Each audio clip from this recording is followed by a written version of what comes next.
नमस्कार दोस्तों, स्वागत है आपका आयुर्वेद की पाठशाला चैनल पर। वीडियो को लाइक कमेंट करें एवं शेयर जरूर करें आयुर्वेद ग्रुप्स में। अगर आप चैनल पर नए हैं तो चैनल को सब्सक्राइब करें और बेल आइकन दबा दें, जिससे कि नोटिफिकेशन आप तक पहुंचते रहें। चलिए वीडियो शुरू करते हैं।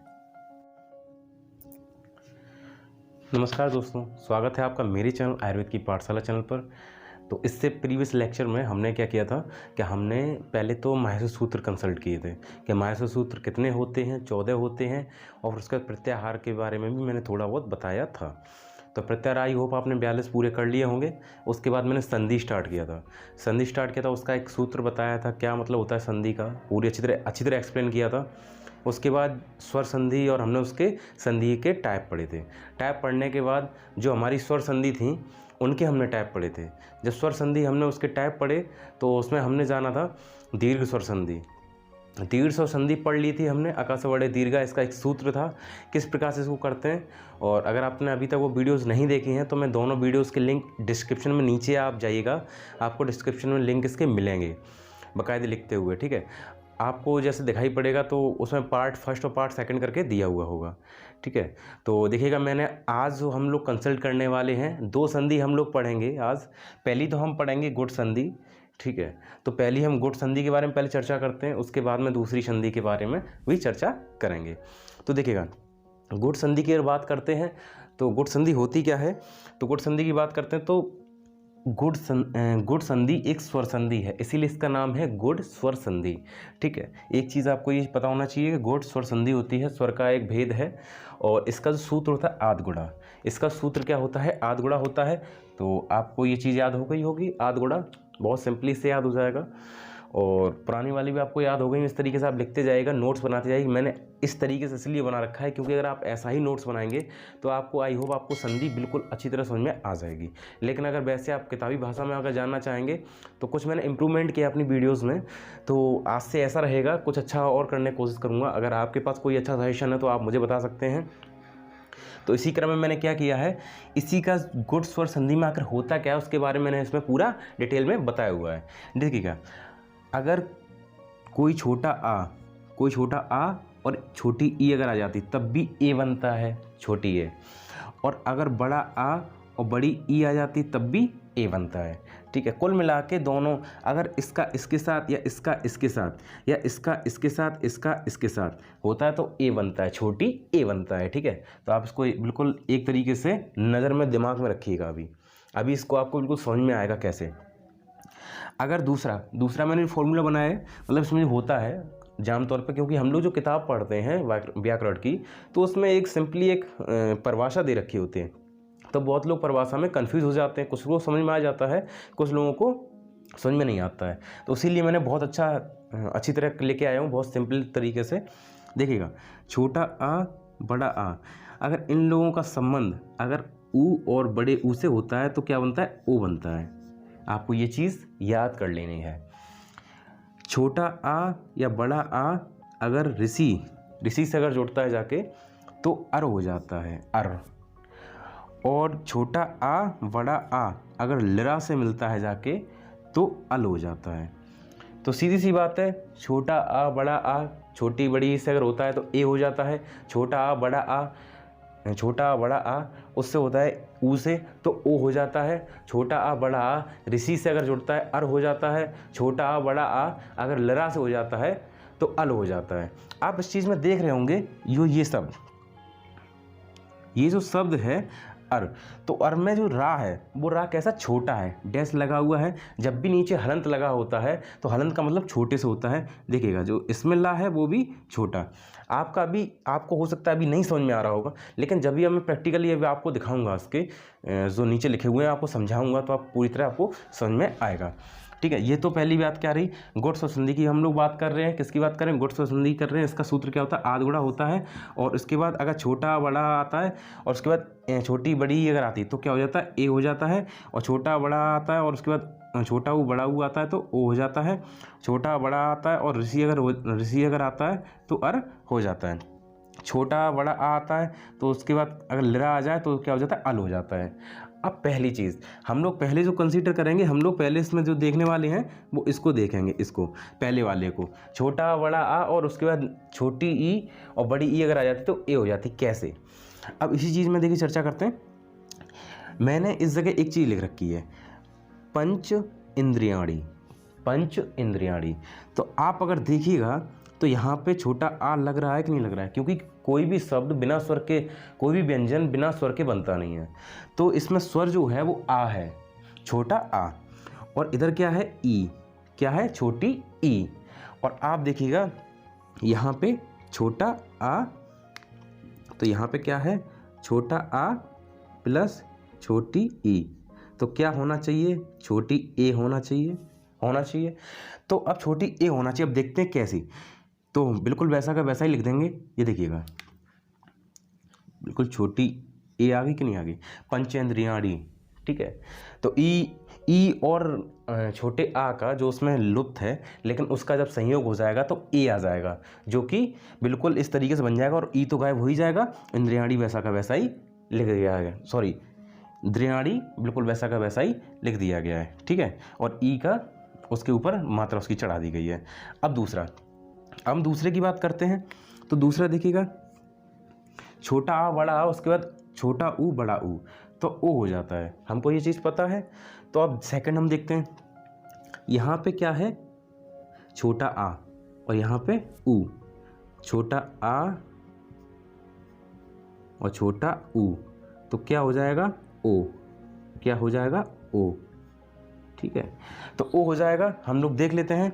इंद्री का इंद्री रहेगा और उपक्रम का, अब इसमें ऊ लुप्त हो जाएगा, इसमें ऊ लुप्त हुआ, देखिएगा ओ आ गया, ओ की मात्रा आई कि नहीं आई, आ गई, ठीक है। इसी प्रकार से अब हम पढ़ने वाले हैं थर्ड का। तो जो हम थर्ड देखने वाले हैं उसमें क्या है छोटा बड़ा और ऋषि अगर आ जाए तो अर आ जाता है। तो अर के लिए देखिएगा यहाँ पे आ, यहाँ पे छोटा आ है और लिरा, तो हम छोटा आ प्लस लिरा, तो अल हो जाना चाहिए। थोड़ा सा मिस्टेक है इसमें, मिस्टेक क्या है, थोड़ा सा मैंने नंबरिंग चेंज कर दी है, यहाँ पे थर्ड होना चाहिए, इसको थर्ड होना चाहिए, ये थर्ड के लिए है और ये फोर्थ के लिए है। तो अब देखिएगा इसमें क्या है, अब हम पहले फोर्थ ही देख लेते हैं, पहले या तो थर्ड देख लेते हैं या फोर्थ देख लेते हैं, कोई सा भी देखेगा। तो हम क्या करते हैं पहले हम फोर्थ देख लेते हैं, ठीक है। तो फोर्थ पहले देख लेते हैं। तो छोटा आ बड़ा आ, उसका लिरा अगर आ जाए तो अल हो जाता है। तो देखिएगा यहाँ पे छोटा आ और लिरा आया तो उससे क्या हो जाएगा अल हो जाएगा, अल हो जाएगा। अब देखिएगा तब, अब इसमें आ ला, और अल्लाह कैसा रहेगा आधा रहेगा, देखिएगा आपको यहाँ शो हो रहा होगा इस तरीके से, ठीक है। इसी तरीके से क्या है ये तवल का, अब ये तवलकार बना और ये नीचे वाला। अब तीसरा वाला और देख लेते हैं। तो जैसे कि काल धन ऋतु इक्वल टू काल ऋतु, ठीक है। तो अब देखिएगा यहाँ पे ला में छोटा आ है, उसके बाद ऋतु में ऋषि वाला ऋतु, तो उसमें क्या हो जाएगा अर। तो आप देखिएगा रा जो है वो कैसा है, यहाँ पे हलंत वाला है और यहाँ पे भी क्या था ला हलंत वाला था, तो इसीलिए आधा ला आया था। इसी तरीके से हम क्या करें काल और जो आधा रा होगा वो ता के ऊपर उड़ जाएगा, ठीक है। तो इसी प्रकार से ये आपको आई होप आपको ये समझ में आ गया होगा। गुड्स और संधि का क्या इसका सूत्र होता है आद गुड़ा। तो हमारा जो बनता है क्या छोटा बड़ा के साथ ई आ जाता तो ए हो जाता है, छोटा आ बड़ा के साथ छोटा ऊ बड़ा ऊ आ जाता तो ओ हो जाता है, छोटा बड़ा के साथ ऋषि आ जाता तो अर हो जाता है, छोटा बड़ा के साथ लिरा आ जाता तो अल हो जाता है। तो इसी प्रकार से पंचेंद्रियाणी और तबलकार और इंद्रियोपक्रम और कालर्तु, तो इस प्रकार से हमने क्या किया गुण स्वर संधि की बात की। चलिए आगे चलते हैं अगली संधि में। तो अगली संधि क्या है उसका मैं तब तक कर लेता हूं।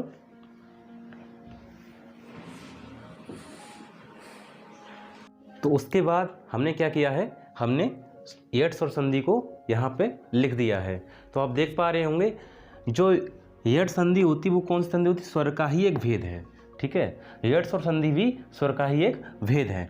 तो आप देखिएगा इसमें कि इसका जो सूत्र होता है वो क्या होता है इको यड़ची, जो इसका सूत्र है वो क्या है इको यड़ची, ठीक है। अब इसमें होता क्या है और आप देख पा रहे होंगे इसमें एक यड़, आपको इतना समझ में आ रहा होगा, अब देखिएगा, हमने कुछ नहीं किया, सिंपली उसी को उठा के रख दिया है। हमें पता था हमें सूत्र आता है तो सब कुछ आता है, सूत्र नहीं आता कुछ भी नहीं आता। जैसे अगर आपको आयुर्वेद में श्लोक आते हैं तो सब कुछ आता है, श्लोक नहीं आता है तो कुछ नहीं आता। बहुत से तो आयुर्वेद में ऐसे श्लोक्स हैं जहाँ पे श्लोक में ही सब कुछ लिखा हुआ है, आपको कहीं कुछ नहीं करना है। इसी प्रकार से इसी में मैं बताऊँ आपको, मैंने एक का एक लिख लिया है, ठीक है। ये एक है, आखिर है क्या, ये एक प्रत्याहार है। क्या है? एक प्रत्याहार, ठीक है। तो एक प्रत्याहार में कौन से आते हैं, सॉरी पहला और दूसरा, पहला दूसरा आप देखेंगे माहेश्वर सूत्र तो उसी में उससे एक प्रत्याहार बन जाता है। तो उसमें कौन कौन से थे, ई, उ, ऋषि और लृ, ठीक है। और उसके बाद क्या दिया उन्होंने, अच प्रत्याहार। अब देखिएगा, मैंने आपकी सुविधा के लिए मैंने यहाँ पे अच प्रत्याहार को लिख रखा है। अच प्रत्याहार मैंने क्यों लिखा है आप देखिएगा, इसमें आ, ई, उ, ऋषि, लृ, ए, ओ, ऐ, औ। तो ये जो प्रत्याहार में आने वाले शब्द हैं जितने जितने टोटली क्या है, एक स्वर हैं। आप जान पा रहे होंगे इनको, एक स्वर हैं। तो उसने कहा क्या है, यट स्वर संधि में करते क्या हैं, उसने कहा क्या कि यहाँ पे जो एक प्रत्याहार के बाद अच प्रत्याहार आता है। अच प्रत्याहार का मतलब ये वाला प्रत्याहार, जिसमें कि क्या है, केवल और केवल स्वर हैं। लेकिन अगर एक प्रत्याहार के साथ अच प्रत्याहार के असमान स्वर, मतलब अगर ई के साथ ई नहीं आएगा, कोई भी आ सकता है, कोई भी आ सकता है, ई के साथ और भी आ सकते हैं, कोई भी आ सकता है, ठीक है। तो उसमें क्या है, असमान स्वर, समान नहीं असमान, ठीक है, अलग अलग आएंगे। तो क्या होगा, बिल्कुल उसी तरीके से होगा। तो ई का क्या हो जाएगा, ई का या हो जाएगा, ऊ का वा हो जाएगा, इसी तरीके से ऋषि का रा हो जाएगा और लृ का ला हो जाएगा, ठीक है। इसी प्रकार से उन्होंने बिल्कुल ई से या, ऊ से वा, ऋषि से रा और लृ से ला। आप देख पा रहे होंगे यड़, ये भी एक क्या है, ये भी एक प्रत्याहार है। यड़ प्रत्याहार में कौन कौन से आते हैं, आपने सुना होगा हयवरट लड़, हयवरट लड़। तो उसमें देखिएगा हा हट गया है, या से उन्होंने शुरू किया है प्रत्याहार को। तो य व र, अब टा को नहीं लिखेंगे ना, और फिर उसके बाद लड़ में ला आ जाएगा और ला जे लिखा हुआ है, ठीक है। तो इस प्रकार से तो ये इन्होंने बता दिया, एक प्रत्याहार में अच प्रत्याहार जब आ जाता है, कोई प्रत्याहार का कोई भी असमान स्वर जब जुड़ जाता है उससे, किससे, एक प्रत्याहार के शब्द से, तो उससे क्रम से क्या बनता है, ई का क्या बनता है या, ऊ का क्या बनता है वा, ऋषि का क्या रा और लृ का ला, ठीक है। अब देखते हैं ये क्या वेरीफाई होता है कि नहीं होता है, ठीक है। इसी क्रम में मैंने यहाँ पे एग्जाम्पल लिख रखे हैं, आप देख पा रहे होंगे। यहाँ पे क्या है, ई, छोटी ई आई, और यहाँ पे क्या आया, आ। तो इसमें छोटी ई और आ असमान स्वर हैं, तो उसका क्या हो जाना चाहिए, या। क्यों, क्योंकि ई के अकॉर्डिंग, किसके, ई के अकॉर्डिंग, ई के अकॉर्डिंग क्या हो जाएगा, या हो जाएगा। अब देखिएगा, अब हम क्या चलते हैं, हाँ अब इसमें और देख लेते हैं, एक मधु, इसमें क्या है, ऊ प्लस आ, तो क्या हो जाएगा, वा। अब देखिएगा, ऊ आया, इसीलिए क्या हुआ, वा आया। तो जैसा कि हमने अभी बताया आपको कि यहाँ पे ऊ आया है और आ गया है जो कि असमान स्वर है, तो उसके कारण ऊ और आ हमने लिया, उसके कारण क्या हुआ, वा लगा, ठीक है। अब इसी तरीके से हम देखते हैं यहाँ पे, जैसे कि अब ई में अब ऋषि वाली बात आती है, त्रा। अब इसमें भी ऋषि है, यहाँ पे छुपा होता है, लोप होता है। आप चाहें तो इसको अच्छे से थोड़ा सा बोल के अगर आप देखेंगे तो आपको ऋषि समझ में आएगा। तो हम लिख लेते हैं ऋषि, तो ऋषि प्लस आ बड़ा, ठीक है। तो वो क्या बन जाएगा, रा, ठीक है। तो रा बन जाएगा, ऋषि के कारण क्या बना, रा बना, ठीक है। ऋषि के कारण क्या बना, देखिएगा यहाँ मैंने बताया, ऋषि कारण क्या बनेगा, रा बनेगा। अब देखिएगा इसमें, अब इसमें सीधा सीधा वो दिया हुआ है लृ, तो हम